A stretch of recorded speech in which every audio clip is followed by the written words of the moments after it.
এই মৃত্যু উপত্যকাই আমার দেশ। এই ৫৬,০০০ বর্গমাইল রক্তে ভেজা সবুজ প্রান্তরেই আমার পতাকা। আমি এখানেই থাকব। আমি বসে থাকব সন্তানহারা মায়েদের কান্নার পাশে, অজ্ঞাতনামাদের এপিটাফিন কবরের পাশে, গুম হয়ে যাওয়া মানুষের অনস্তিত্বের পাশে। আমি বসে থাকব একটা সাদা কালো ছবি নিয়ে, যাদের কোনো ছবি নাই, থাকে না, থাকতে নাই, যারা কেবল নাম কিংবা অজ্ঞাতনামা, যাদের আল্লাহ ছাড়া কেউ নাই, তাদের কথা তো সব ভুলে যেতেই হবে। এই রক্তাক্ত প্রান্তরেই আমার দেশ। একদিকে সমুদ্র, তিন দিকে কাঁটাতার। আমি কোথায় যাব? আমি মুর্দা হয়ে বেঁচে থাকবো বঙ্গোপসাগরের লবণ জলে। আমি লাশ হয়ে ঝুলে থাকবো রক্তাক্ত কাঁটাতারে। আমি ভূত হয়ে পাহারা দিব এই জমিনের তাবৎ শ্মশান গোরস্থান। আমি কার্পু ভাঙ্গা চাঁদের মতো জেগে থাকবো মিলিটারির কর্ণভয়ের মাথার ওপর। খুনিদের তাবৎ বুলেটের নিশানা হয়ে দাঁড়িয়ে থাকবো মুক্তির মিছিলের কোনো প্রান্তরে।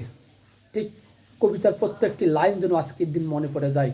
১৬ জুলাই ২০২৪ গণ অভ্যুত্থানের অন্যতম একটা দিন। ঠিক এই দিনে আমাদের বেগম রোকেয়া বিশ্ববিদ্যালয়ের এক সাহসী মেধাবী তরুণ ছেলে, আমাদেরই বড় ভাই, বুক পেতে দিয়েছিলেন এক স্বৈরা শাসকের বিরুদ্ধে। এক অমানবিক নিষ্ঠুর এক পুলিশ, ২ জন পুলিশ সদস্য তাকে যেভাবে, একজন নিরীহ ছেলেকে যেভাবে গুলি করছে, একদম ওপেন ক্যামেরায় লাখ লাখ তরুণ মানুষ কিন্তু সেটা দেখেছে। এবং সেটা দেখার পর কিন্তু এদেশের মানুষ আর বসে থাকতে পারেনি। দেশের মানুষ, দেশের জনগণ, দেশের এই রক্তক্ষয়ী সংগ্রামের পথে তারা আবার ঝাঁপিয়ে পড়ে। নতুন করে শুরু হয় এক অভ্যুত্থান। যে অভ্যুত্থানে জয় হয় এদেশের সাধারণ মানুষের, জয় হয় আবু সাঈদের। যে আবু সাঈদ যে উদ্দেশ্যে, যে লক্ষ্যে এই দিনে বুক পেতে দিয়েছিল, আমাদের প্রত্যাশা থাকবে, আমাদের প্রত্যয় থাকবে তার উদ্দেশ্য, তার লক্ষ্য যেন এদেশের কোটি মানুষ পায়।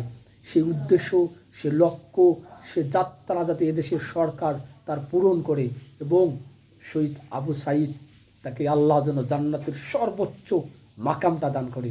তিনি জাতিকে যে শাসনের হাত থেকে, যে শোষণের হাত থেকে মুক্ত করে গেছেন, এ জাতি আপনাকে কোনোদিনই ভুলবে না।